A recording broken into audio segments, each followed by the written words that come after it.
Shut up and sit down.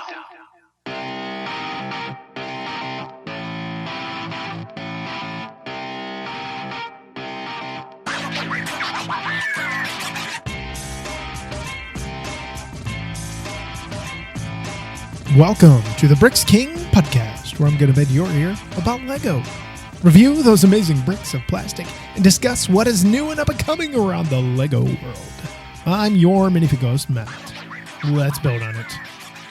How are you doing today? Did you give yourself a pat on the back? Did you smile today? Did you see the sun? Well, I didn't see the sun today. I saw clouds and ugliness today. However, hopefully all of you are doing well. With that in mind, we do have another Lego Masters recap here of the most recent episode number 10 here in the United States, season number 3, episode number 10. And let's go ahead and get into it.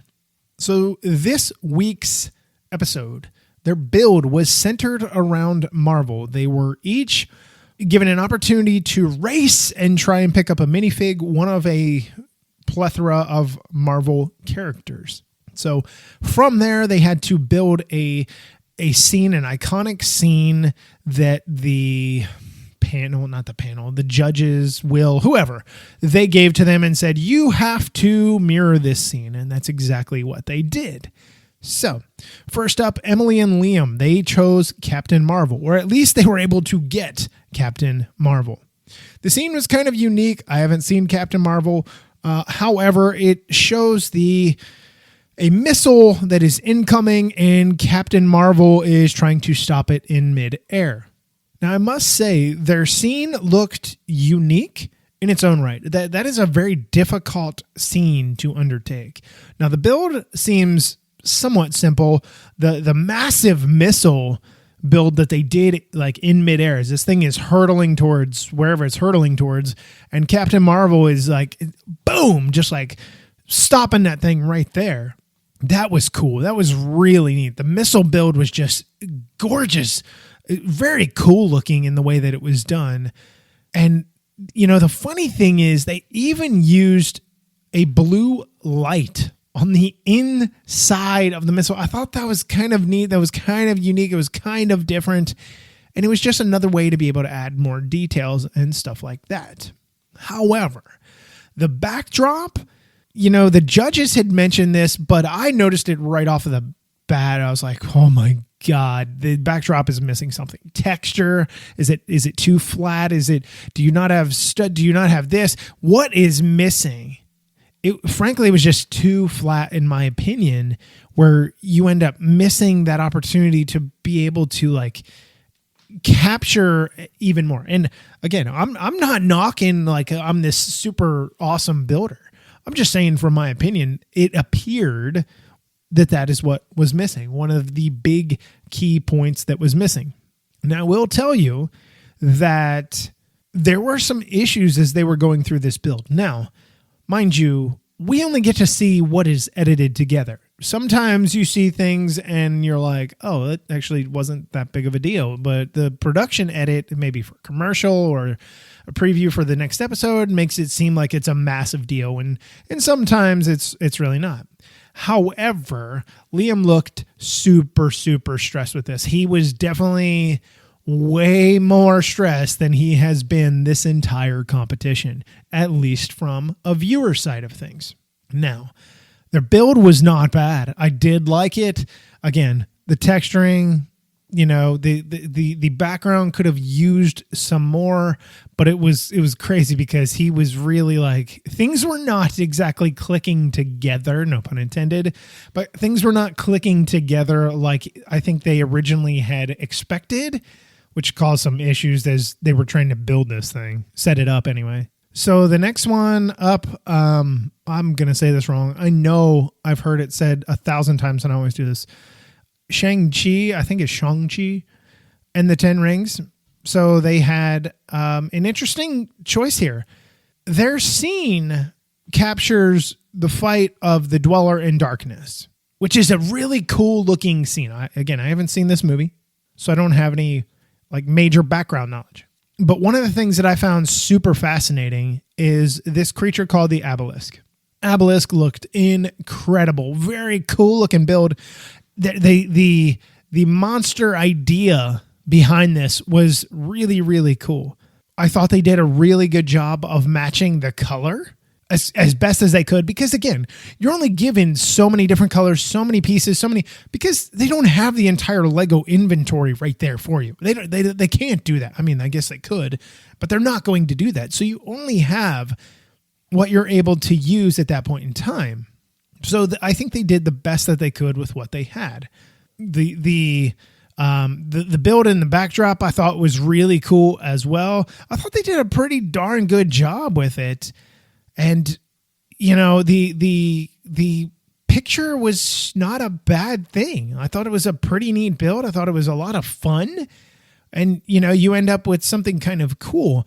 Now, I know the judges at one point had mentioned, hey, you know, well, this thing here, the issue was they didn't really take as much time on their background as some of the others did. I know it was something that Amy had mentioned where she was like, well, you know, this was kind of this little shortfall, or this was that. And I thought, okay, I can see that. I can see where she's coming from. It just looked a little unfinished in the grand scheme of things, but I thought it was really, really well done. Brendan and Greg are up next here. This was the last challenge that they could use the golden brick. Whether they thought they had an immaculate build or not, this is where you take it and you say, awesome, I'm done. So they use the golden brick. But anyway, their character, Thor, from Thor Ragnarok, I did see that one, so before you start judging.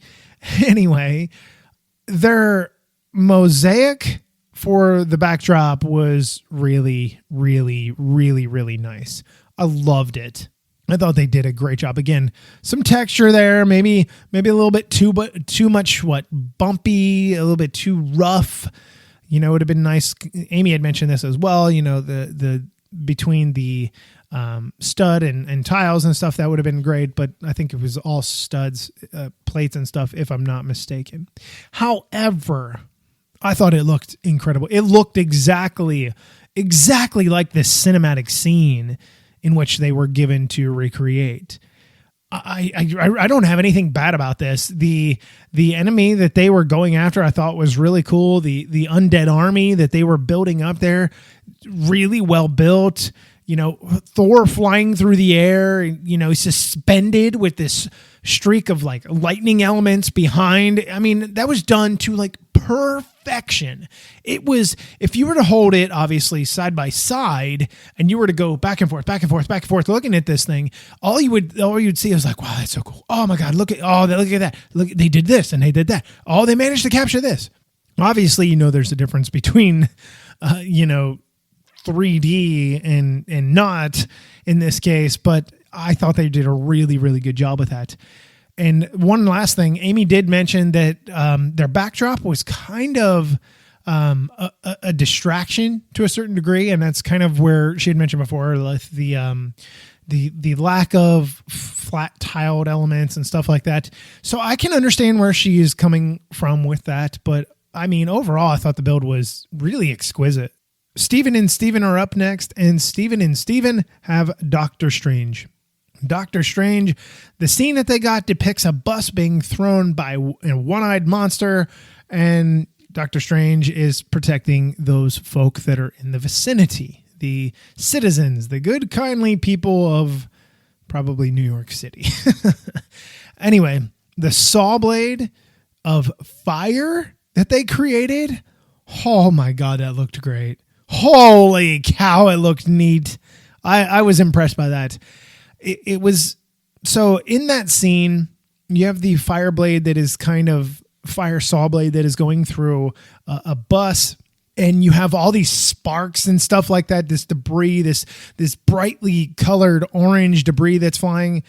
And as difficult as that is to recreate, I thought they did an amazing job. They used a lot of clear pieces to be able to, you know, help show where these things are using the trans orange color. I thought they did an immaculate job in that way. You could not have asked anybody to really do anything better than what they did for that part of the scene. It's almost impossible to recreate. And I was really, really impressed with how they managed to take those clear pieces, mix them with the trans orange, and just kind of get that scene just good enough. Okay, I shouldn't say not just good enough. What I should say is as best as it could be in Lego form. That's it. Hands down. There's no other way to do it. The last part of their build I thought was really cool is there's so much to build in the backdrop of this scene. You've got the bus, which they have suspended, by the way. I thought that was really nicely done. And then you have the backdrop of the city, all these buildings and stuff like that. And they built these kind of, it's not 2D, but this 3D representation of the buildings, not like super deep or anything like that, but like 2 bricks deep or whatever, just so it stuck out. And it gave you that depth, that texture. It's everything that you crave when you're looking at something. And I thought they did an amazing job with it. It really nailed all aspects of the entire scene, really. It was just an incredibly cool build. I was really impressed. Lastly, Dave and Emily, they had Guardians of the Galaxy Volume 2. Their minifig was Drax, and he was to slay this obelisk. I think I said the obelisk for Nick and Stacy. I may have got that wrong. Their stuff kind of reminded me of the obelisk, I think is where I was going with it. However, I love the way this thing was done. Their build was, again, almost identical. They did really, really well on their scene. I loved every single aspect of it. Their obelisk looked almost to a T of what it should. And here's the other thing Jamie had mentioned. Jamie had mentioned, like, it was nice to see how they did the teeth in it. Instead of them all just facing the same direction, how they're, facing inward, outward, to the left, to the right, slightly askew to the other. They really did a fantastic job with that. I thought they did I was impressed. I loved it. I thought this was such a cool scene. And I know Amy had mentioned this with with Drax in the foreground. He was so far away from the rest of it, but it was able to get that camera shot that, the camera guys, whatever they're doing, it was able to get that camera shot to really be able to show you like what it looks like. And it was almost like perfect scale. It was just impressive. I know I have told you before, and I've said it many, many times. I've repented. Dave and Emily have just been killing it. And here's another build where they killed it. I could not believe it. I don't know where this is coming from. It's like a sleeping giant awoke, and now it's just wreaking havoc on the townspeople. Just nuts. So let's get to the top two. The top two that were chosen were Dave and Emily, shocker, and Steven and Steven, shocker. 2 of the best builds. By far the 2 best builds. Brennan and Greg, their build was not bad. It just did not fit in the top 2. It just didn't. They didn't have enough to fit in the top 2. And I think having the golden brick in their back pocket, kind of like, we don't really care. We're not going home no matter what. We'll just give it, I think that was definitely a thing. You're not trying to play to an audience for somebody to vote you in or out, so you don't have to worry. The winners, though, however, were Steven and Steven. Much deserved. I think, honestly, that their build was better than Dave and Emily just due to the sheer fact that it was so much more difficult to accomplish. And I think that was something maybe the judges looked at even more so and were like, hey, y'all did awesome. So that leaves us with 3 teams, 2 of which have to go in the bottom 2. Emily and Liam were chosen in the bottom 2, and Nick and Stacy were chosen in the bottom 2. Nick and Stacy's build wasn't bad. It just wasn't great either. Emily and Liam, again, their backdrop was not very pretty. It just did not really sell home what they had done this entire competition. So the question now, who goes home? Unfortunately, Emily and Liam go home. And I must say, the emotion that was felt, like I felt it through the monitor watching this thing, it just blew me away. It really blew me away. Everybody was emotional. Liam's a young dude. Emily was one of the most supportive people on the entire cast. She had that mom vibe going, that support, that love, that everything, let me throw a hug around you. Let me throw an arm up over your neck, over your shoulders. Hey, it's all right. Hang in there, bud. She just had it the whole time. And when Jamie had to go through this, he got super emotional. I've never seen Jamie get this emotional before. Never. In the 3 seasons and having multiple pre-season, if you will, before the new season comes out, interviews with him and Amy, I've never seen him get emotional like this. So that was really cool, because I think sometimes those that watch at home, like myself, you watch at home and you think, these guys are more robotic than anything. They care, but they don't really care. Well, you saw care very much so. He was a Care Bear in this point in time. He just really, without losing complete composure, he lost his crap without a doubt. So it was nice to see the emotion come from that. Sad to see Emily and Liam go. Again, somebody else that I had chosen, one of my teams. So now I only have one left. I've got Nick and Stacy left that I called as potential winners. There's a few episodes left. Anything could happen, man. Anything could happen. So before we get out of here, let's go ahead and talk about power rankings. The power rankings for this week, we had Steven and Steven, Dave and Emily, Brennan and Greg, and Nick and Stacy. Those are your 4 pairs left. That's it. My number 4 team this week has to be Nick and Stacy. Finished in the bottom 2 again. Not looking very good, guys. Please, I can't go for 3 on the year. I was like 2 of 2 last year. I had called both of the teams to finish in the top 2. Anyway, so they are number 4, especially after this week. Brendan and Greg, they used the golden brick, weren't in the top 2. I got to be at number 3. And here's where I had an issue. I could either go Steven and Steven and Dave and Emily, 1-2, or 2-1. It really didn't matter. Again, this was almost like a 1A, 1B situation, but I gave the nod to Steven and Steven for the number 1 spot because they won over Dave and Emily this week. And then I gave the number 2 spot to Dave and Emily just because they did not, although they are pretty much neck and neck. So I really don't know what is going to happen. I really don't know what to expect moving forward. How are they going to, Steven and Steven have, they've won some things. They haven't been bottom 2 a lot, but they've kind of been mid-pack, and they're just kind of getting hot at the right time, just like Dave and Emily have. Brandon and Greg, they hit their peak and now they're kind of coming back down. They hit that climax and now they're kind of like, ew. I don't know what to think. I don't know what to expect.